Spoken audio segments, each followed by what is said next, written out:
Hello, my name's back to another Founding Shot. I'm J&J Booksmart, and today we are starting a brand new reading vlog. This is a zombie Pacific reading vlog. I'm so excited. I'll explain it to you in 1 second. First things first, let's go ahead and jump back to a Jacob with a sub promo because we gotta get that done.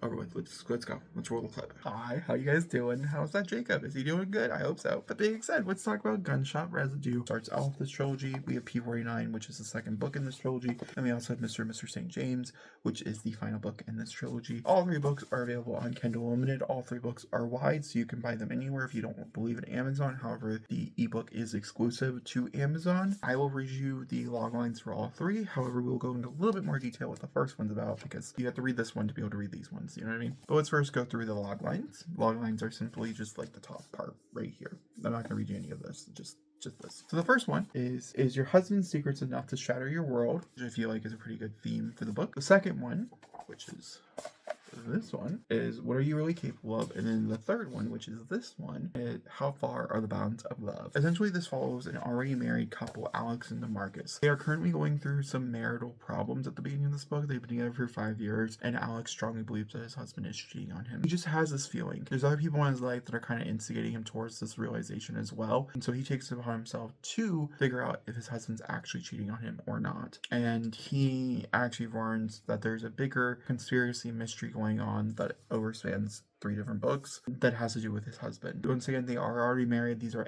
spicy romantic suspense novellas. They're very short and they're very fast paced, so you can read them very quickly. That's all I got for you. I love them, but I wrote them, so I'm biased. That being said, jump back to a Jacob in whatever video you're watching. I just got number 16. We're about to play a video game, and I'm gonna go to bed. That being said, let's go ahead and talk about some of the books that I plan on reading in this vlog. One of them I've already read, but we're going to talk about it as a TBR, and we'll jump into that first, being the first clip. It's from a Jacob from a bit ago. That's okay.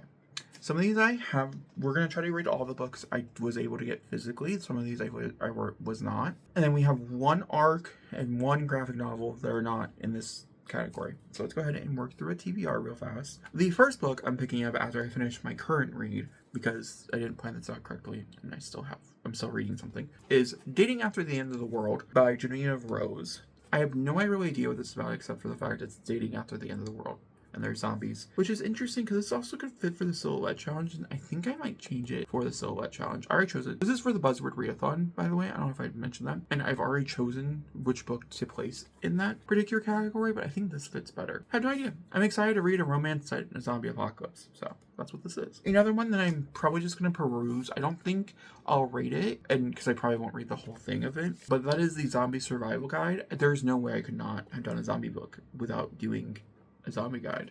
This is by Max Brooks, who did World War Z, which I've already read, or I would have probably read for this video as well. I don't love it. I think it's fine, but it's very well researched and very well constructed. I don't know how well it is nowadays. When I read it when I was younger, it was pretty well constructed. But he wrote this, and we'll see how it goes. It really is just like a zombie survival guide talking about several different provisions and stuff. And I could see myself maybe coming back to this in certain ways and getting ideas for my own zombie book, which I won't talk about in this vlog too much, I don't think. And then the next 2 that I own physically, there's a chance that it's a twist that it's zombie related. That is always the off chance of when you're picking books, but there is a minimal chance that it's zombie related. Hemlock Island by Kelly Armstrong. I know this is having to do with seclusion and there being, I'm pretty sure, some type of apocalypse. However, I'm not 100% sure of the whole thing, but I remember being interested in the plot as well. So those are those. Other ones that you'll see me read is Feral, Volume 1, which is called Indoor Cats. However, it's only 3 volumes. I do have access to all 3, so there's a good chance I'll read all 3 in this single vlog. So we'll complete an entire series without meaning. It's just about a cat who's surviving a zombie apocalypse. How could I not? How could I not? And then the last one, I'm reading a short story collection. I'm reading a short story every day for a different video. And The Black Girl Survives in this one apparently does have a zombie related horror story. So if it ends up falling in this week that I read it over the next 7 days, I will also talk about that particular story, not the collection overall. I'll highlight that particular story. Or if multiple have to deal with zombies, I'll highlight the collection, the stories that are, if they pop up during this time. Okay, I hope that all made sense. I don't know if it fully made sense to me. So we're definitely starting this today. I'll probably end up reading this over the weekend, and I'll also probably read Pharaoh over the weekend, so those are guarantees. If this does not capture my attention immediately after I finish my book today, which is deeply in my intention, there's a chance that I will finish it, but I might wait until Wednesday, maybe. It's a maybe possibility. Then we'll just try to really focus on getting this done and the other 3 books that we just talked about. That's a plan.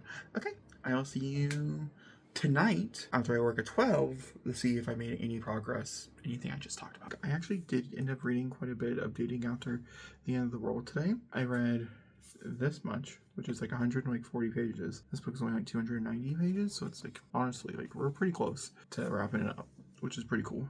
I'm liking it so far. This follows Casey as the world ends. So there's the first chapter is kind of set in the past, and we're detailing her and her father's life. Her father was a doomsdayer, and so she grew up as a doomsdayer. This became a lot of complicational problems in her life overall because people made fun of her. It was a whole thing, and especially this guy named Blake. We jump forward 16 years later, and there's an actual official outbreak. She's a nurse, or she's a doctor, sorry. She's a doctor, and she sees the outbreak first at hand, and she's like engaged to this other doctor that she works with as well, and they're holed up in his apartment. He wants to go to her dad's place because he was a doomsdayer, and she doesn't want to go because it's her dad's place. They end up being attacked by this group of men. He ends up leaving and fleeing from her, and she ends up making her way to her dad's place, where she's met with a lot of characters that she knew from her past, one of those people being Blake, as that is what the actual romance is. It's enemies to lovers between her and Blake. Blake, over the last 16-18 months, have become really close with her own father, and that plays a very big turmoil. I would say the opening is pretty action-packed, and then it was kind of a bit slower, and then we just had some pretty heavy action moments, and I'm enjoying every aspect of it so far. The only part that I don't like is the fact that Casey as a character feels very detached from what they're doing, from the world that they're seeing, and it's very interesting. I also have to give credit to Javina, is that I also think that the actual apocalypse that she created here, the virus that is created, I do have to say is quite original, and I'm enjoying that aspect of the book as well. I just wish there was more of the book. Because there's other parts there's big sections of this book where it's flashbacks when she was in high school, where her and Blake had like an interaction with one another, and we're getting detailed things, and that part is not like any of interest to me at all. I could care less. And so the fact that this is mostly more like a marriage, or not marriage, more like a romance than it is apocalypse, I wish it was more apocalypse than romance. However, I think for some people it could be a perfect mix. I just don't like the pairing so far, and we'll see if that ends up changing. There isn't a lot of book to convince me, so we'll see. But that's what I read so far for this video. I'll come in here and update you when I finish another one. We are currently on track to read 28 books in 28 days. I think that's my overall goal. So if I finish this tomorrow, it's all good. That's my update for you. I did read Pharaoh Volume 1, and I also read Volume 2. Volume 1 follows this group of animals, they're cats, as there is a deadly rabies virus that is going on, and turning all these animals really violent. The first book got pretty violent by the end. The second book was really violent. Or it was like at the same level, but it was just a lot more, and a lot more bigger deaths and stuff were going on. But I don't know if it counts. It is zombie related, but it's like zombie adjacent is where I'm at. I have 1 or 2 book errands to run. Yep, I'm gonna read more of the romance one while I'm out and about today. I didn't really read it yesterday, but I did read Feral yesterday, so I did read something. And then tonight, we're gonna skim through the collection guide. Hello, I want to go 60% exactly. I'm gonna sit here and read a little bit more of it. I'm gonna work on some other stuff for tomorrow. I don't know if I'll finish or not. I just ate a little bit of a edible, so we'll see how it goes. I'm liking it so far. Once again, I think the romance is just not doing it for me. I also really don't like a bully romance, which this is what it is. It's just what it comes down to. It's just not my favorite type. But I do think the writing is good. I'm enjoying the writing. I'm also enjoying the characters. I think Casey as a character is interesting, and she's not super annoying. There's parts of this that are like really annoying. However, I find her dad to be the most frustrating. And I understand because we do get a little bit more backstory and stuff since I talked to you last of why certain characters are acting they are, but it's just a very frustrating read. I can't see it getting higher than like a 3.5, maybe a 4, but I could see this really working for a lot of people, so I will probably recommend it broadly. Just know that the violence is quite graphic when it is on page. And I'm not even going to say it's not. This is a very action-heavy book, as action-heavy as I would want it to be, so it's not even a negative. I was a little nervous because we went to a certain area that it wasn't going to be very action-heavy, but it has been a good amount in my opinion. That's where we're at. Once again, I read Pharaoh Volume 2, which we already talked about, and I think those are the only things I've read that are zombie-related. However, I think it'd be kind of fun right now to sit here and skim through the zombie survival guide, because once again, I have no plans to actually like read this entire nonfiction because it's not real nonfiction. So let's just pick a few categories and read some stuff from it, and I think it's kind of fun. There is an introduction. I should read that first. We can have an understanding. Yeah, it feels very much like World War Z. World War Z felt like an autobiography in a way, like someone telling a story. So yeah. So there's different categories. The introduction was just simply saying, this is not something you can take lightly. This is exactly what it is. The first section is the undead. It's going to talk about the virus itself, different symptoms, that type of stuff. Zombie attributes, so you have an understanding of what a zombie is. A voodoo zombie, a Hollywood zombie, which I'm assuming is like different classifications that zombies have become. We also have outbreak, which breaks it down into its like actual physical classes. And then detection, so you can know. And we have weapons and combat techniques, and so it goes through all of those. Quite a bit of that is taking place in that book. On the defense, which is the prevalence, defending your home, public spaces, and or building a fortress of yourself. On the run is general rules for what you're out and about, what vehicles to take, what equipment to take, terrain types, alternate means of transportation in case you end up in a shit situation. On the attack is going to talk about transportation, weapons and gear, terrain type, strategies, living in an undead world, the undead world starting over, general rules, terrain type, duration, and then what? And then recorded attacks. But I'm assuming that it's going to run into what the actual like World War Z book is. I'm assuming this is more like a compendium to that. I can't imagine it not being. Or like the author's just having it, like this is a lot of notes, and he could just like put the notes down. So I figured I'll just go through and I'll run through some of these and then we'll see what I think of them. I'm pretty familiar with the virus, so let's see. I'm betting I can figure it out. I forgot there's pictures. You'll turn in 23 hours of getting this virus. That is so interesting, but these are all things that you kind of do need to take into consideration when writing a zombie book. It goes through all the different senses, which I think is such a good time. Also goes in deeply about the lifespan so far of a zombie. It's crazy. Try to get a zombie pregnant. I've seen that happen quite a few different times in literature at this point. You wouldn't think it would happen so often, but it does. And once again, fire makes a lot of sense. Everybody tends to go. It is interesting. It is quite a bit of non-fiction in here. Quite a bit as well, detailing the reasons why submachine guns and why certain techniques are still being used, where certain words come from, is all written in here as well. And that makes it a bit more realistic for it to be a nonfiction. I feel like if you're just like publishing your series Bible, which is what I think a lot of people could take this as, I think it could be kind of boring to an average reader because your series Bible is a collection of all these like big notes for something like this. And I'm not even saying like The War War Z is a series, but like for Max Brooks, who wants to do like a very in-depth oral history of a World War Z, which was the whole point of that book, you have to think of all these things. You have to be very familiar, do all the research, and it can take up to like 5 to 10 years before you can even write it because there's so much research going into it. So one could assume that this is the dictionary that he used when coming with some of the plans and some of the structure of it, because or when an author is writing something, there's a lot more that we know that you don't know. That's why it's really good to get other people's eyes on it, because that's why people say, oh, that writer was too close to their story. That simply just comes down to the fact that like there's plot holes that we don't see because we already know the answers to those questions and we just forgot to write them into the actual writing itself. This feels more like an actual like realistic nonfiction, whereas like I could like review it as a nonfiction if I wasn't reading it how I'm reading it, which I find to be very fascinating. There's like long paragraphs about how things are created, how bullets are created, how arrows came to be, the use of an arrow, the best way to use an arrow. There was long sections about how viruses came to be, and that was not something I was really expecting from this so far, or from this at all, I should say. I don't really know what I was expecting, but that wasn't what it was. I mean, it technically is counted as nonfiction. That's crazy. Because it's also interesting because you could think that somebody who would make something like this could make it more like a diary, of like Zombieland, for instance, where Zombieland has rules and you're following Columbus as he's making all these rules, and he has all these rules to survive. And you can see them doing it this way. Because in reality, like something like this obviously couldn't get published in a zombie apocalypse because there would be no publication. There is nothing sending to print. There's no way to spread this into a wide media like standpoint. It's a very cool idea, but like realistically, it's just not physically gonna happen. And so taking it out and making it much more of a stronger nonfiction than like a diary proposed nonfiction, I think is also a smart answer. You could still do it as a diary. I still think it would have worked, but there's something about this that is much cooler.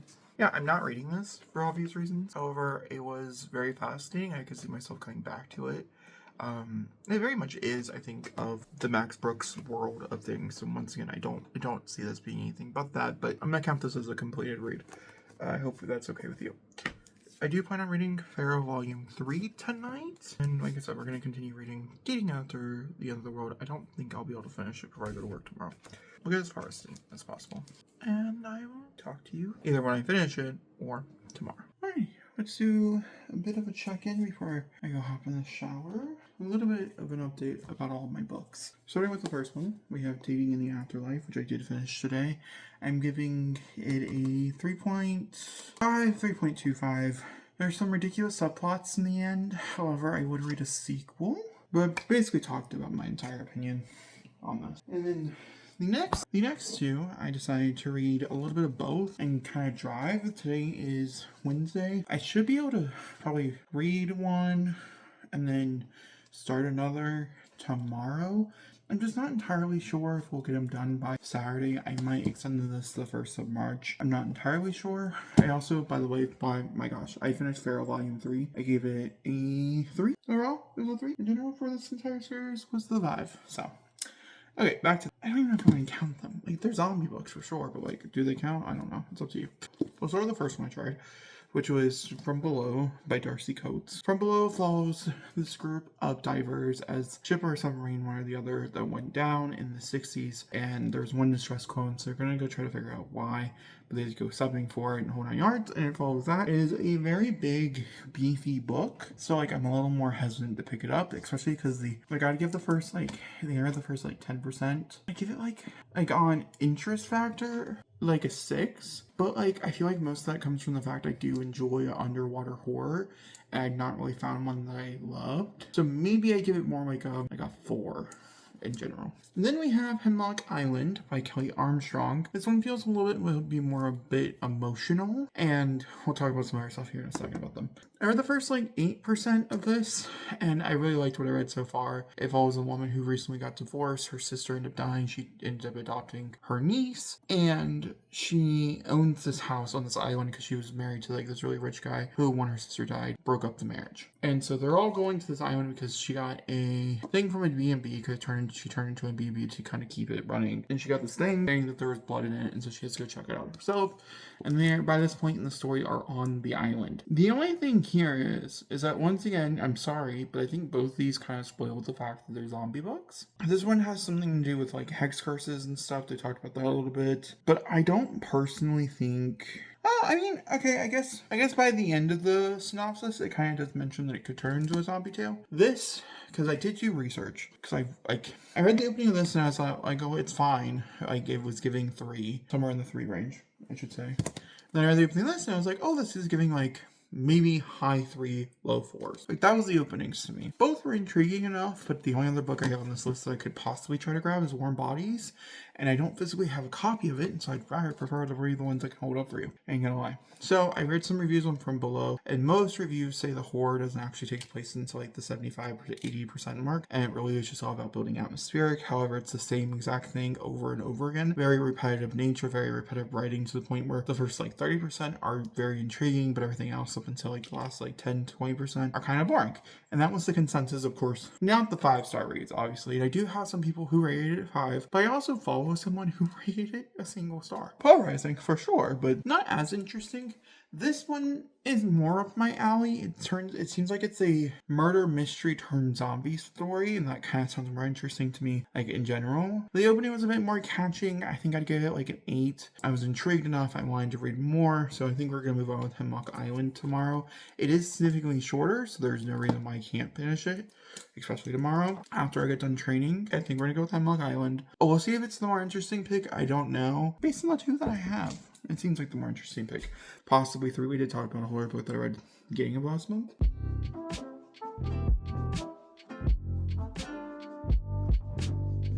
So we're gonna start with this zombie book, which is This Is Not a Test by Court Stevens. I was like, how do I know this name? She wrote Sadie. She wrote a few other things that I read. I'm like, oh, okay, I'm familiar with you. This is an audiobook, but I don't know if it's new. It's in tandem. Like it's in like both male and female narrators talking at the same time, which I've only seen done a few times. And I thought this was like an old, like this book is from 2012, and so I thought this was like an older thing. So I had a feeling I was gonna like it. It said it was a mix of 28 Years Later and something else that I really enjoyed. I couldn't tell you what, but like 28 Years Later in general is like a great, or 28 Weeks Later, great little pitch. One or the other. This follows Sloane as she is thrust into a zombie apocalypse. She grows in an extremely abusive household. Her and her sister do, and her sister ends up leaving before the zombie apocalypse happens. Only like a few weeks off, by the way, kind of crazy. She ends up running away, and so like a lot of the stories Sloane going in circles around her head. It honestly reminds me a lot of Tara Mahi's writing, especially for the Shatter Me series, which is not really a compliment, but it's also like not like a compliment. Does that make sense? I like some of the other characters. It also seems like it's going to be gay, or it's going to have like gay subtle hints in it. There's already been a lesbian reveal, but I'm pretty sure our main character, Salome, is a lesbian. Her sister is, this doesn't say it's LGBTQ, but like it's giving. Maybe it's not. It's reading like it should be though, because like her best friend Grace or whatever, or one of her old friends, it feels like they have like a thing, and then that thing didn't end up working out, and now they're like in a weird place. It's interesting. So essentially the opening of the book takes place right at the beginning of the apocalypse, and then we jump forward 6 weeks later or something like that, maybe only a few weeks later, I don't know, it's something along those lines. And now we're thrust into a society where we have like 6 students living in a high school, trying to survive, realizing that there's food, there's water, and just trying to hold on to dear life. It's giving me the vibes of this Hulu original as well. This seems a bit better than that. Sorry, not sorry. Also, like, oh my god, the triggers. Like, there's so many crappy things that are going on in this book that are talking about. This is about, and I added, like, I was curious to see why this book was written. Zombie stories are really interesting because it's always about the character. And this book was written from a character who does not want to survive, which is such an interesting angle, or who doesn't care. Like, she's there, she's living her life, but she doesn't like care. And so I think that's really interesting. It's a really sad, depressing take on it, but like I think there's something to say about it. I'm interested in seeing where it goes. I'm 25% into it, and so far it's just them living in this high school, and also we're going back and forth. It's really, like, in a lot of ways, she's like so unreliable in a way, where there's like blinks in a minute, we're talking about the past and we're going into great detail about the past, sometimes down to a conversation, and then we're back into the present and something crazy is happening. For instance, there's like just like a minute ago there was like a huge bomb that just went off, and now they're like trying to figure out what to do because a huge bomb just went off. I'm interested. I'll give you a post. I want to come in here and update you guys. I read This Is Not a Test by Courtney Summers. I also read its sequel, Please Remain Calm, which I like better than this book. I had a lot of mixed thoughts and opinions on it. I think a lot of the subjects that's being talked about, I think are interestingly written. We're following a main character that's extremely, I don't want to say unlikable, because she's gone through so much that like in a way her perseverance is likable. She was very hard to read from. Once again, I'm going to say Shatter Me is probably the best way I know how to describe this. I had very similar thoughts and opinions on that main character that I do here. I also don't know if they have the same narrator, but they sounded kind of similar, to the point where I read most of this book physically by the end because I could not stand her narration. I much prefer the guy's POV, or the guy's narration. I think he did a phenomenal job, and I would probably look for other books that he has narrated. That's how good I liked him. And a lot of it's more like Lord of the Flies type of thing, where they're building a society in this high school. A few people, towards the beginning of the book, you learn, have gotten into a bit of a situation because they think somebody has killed someone's parents, and that takes up the majority of the tension in the book, and it was very frustrating to read from. Like, on one hand, there's like a lot of good reveals about it, but it was just very like exhausting. Also, because this is not really a zombie book, there are zombies. It is very graphic when they show up, and someone could say they're kind of scary as well, and there are some pretty shocking things that happen with them. But because this one is not really a zombie book, the sequel, definitely a zombie book. This one's not. It's harder for me to figure out where to recommend this. It's also not YA. This is definitely adult. I would say it's sort of like an adult thriller or something. Adult horror. I would say it's an adult horror. And it's really, really graphic. There's a lot of energy about suicide. There's a lot of energy about abuse that is very in your face graphic. We're also in we're following the main character. The whole point of her entire journey is that she does not want to survive. And that's the entire point of her entire journey, is she does not want to survive. And that doesn't change. I don't think Courtney Summers came in here being like, I want to make a main character who loses everything in a zombie apocalypse and then learns how to survive. No, I think she just wanted to make the most bleakest, saddest shit ever. And then you put a main character in there who does not want to survive, who's going through this, who is persevering. And there are parts of it where I'm just like, I don't necessarily think that's how she would react based on how you're telling me she is going about things. I'd say my favorite sections were probably the beginning and the end. Like the first third and the last third was really, really good, whereas like kind of the middle was like really draggy. For the sequel, which is not being counted as a book for a zombie book, but I did read it, so I'll briefly mention it. It's a novella that was written a few years later because I guess this became really popular. I read some stuff about Courtney Summers. It's really interesting how this whole thing came to be, like today, because this was written back in 2012, so it was a minute ago. But Please Remain Calm takes place exactly after the event, so if you want to know a little bit more information on what happens to the surviving characters here, that is where I recommend you go. I also think it ends in a way that I don't need a sequel. A lot of people are really hoping for one. And if you get any of the newer versions of this, like if you buy this right now, this is a copy from 2012. If you buy this today, you'll get both in the same book. And I do think it's just like an extended epilogue, 90-page epilogue. So it's like a whole other, like, you know, it's like a kind of like a sequel, but they reads so similarly. It's not from our main character's POV, but I don't want to tell you who it is or why those things are. But yeah, if you want to read that, it's there for you to read. I mean, I read other stuff, but that's not important to this video, so I'm gonna let you go.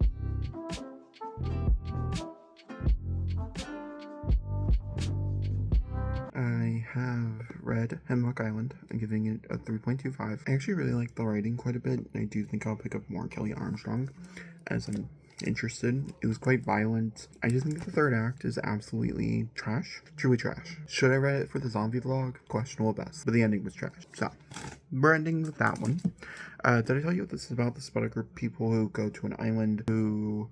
We have like a woman, our main character. She has her niece with her. Her sister just died, and so she's now watching her full time. And her ex-husband's there.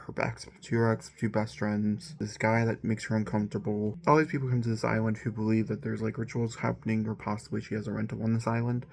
And then crazy shit starts to happen. Some people start dying, and it started off more like a mystery thriller. And I was like at the beginning of this video, like, oh, it could be a spoiler that it's zombies. It's not even really zombies. More than that, spoiler. And so I was like, okay, I could either read the Darcy Coates one and not finish it because I don't think I'm going to, or I could read Warm Bodies. And Warm Bodies is like 8 hours long, and so I can get it done, say, while at work, and actually like close out this vlog. So we're reading Warm Bodies. That's what we decided. Okay. So I'll talk to you tonight when I finish it, either tonight or tomorrow. I haven't really decided. One quick more update for you guys. I forgot I did read the zombie short story out of The Black Girl Survives in this one. If you want to read it too, I did give it 5 stars. It's called Cemetery Dance Party. It's relatively short. It's probably like 20 pages or something long, and it was just really, really well condensed horror. I don't think the ending's gonna work for everybody, and it was almost tempted to give it a 4.75, but I enjoyed the overall vibes so much, so I gave it a 5. Follows a group of teens as they're throwing a party in a cemetery, and zombies arrive, is all I'll mention. I would recommend. Just forgot to mention it, what I've been reading and what my wrap-up was. So, there you go. Zombie week is over. It's officially March 1st, because I'm done watching Scream 6. This vlog is over. I read Warm Bodies today while at work. I gave it a 3.5. If you guys are not familiar with the story, turned into a movie in 2013. I'm assuming the book came out in like 2006. I read like something around that time period, maybe 2002. Say 2002 to 2006. It's a pretty interesting idea. It's about a zombie. He's changed. His name is R. He can speak. He has a little bit of functionality. He meets a girl named Juliet, and anytime they eat brain, instead of being like super nutritious, because it is super nutritious, but they can just like eat a human, you gain memories and stuff, and he falls in love with this girl through this guy that he killed, and it's their romance. The first book in a trilogy. I'm not going to continue onward with it. And I've already seen the movie, so I'm not going to do a movie comparison. However, I am planning on doing a rewatch because as I was watching it, I was like, I think I've seen this before. And the only thing in this one that was a little different is in this book, he has a wife and kids, like a zombie wife and a zombie kids, and that's not something they do. And so I don't think they do, like, where they all sit in a circle. That was also, like, a part of conversation. I don't think that was a thing. So those are the biggest things that stood out to me, but I gave it a 3.5. I thought it was just fine. It was good for, like, a today read, but, like, I'm ready to move on. I'm happy I'm moving on. That being said, I'll tell you all next time. Thanks for watching, and good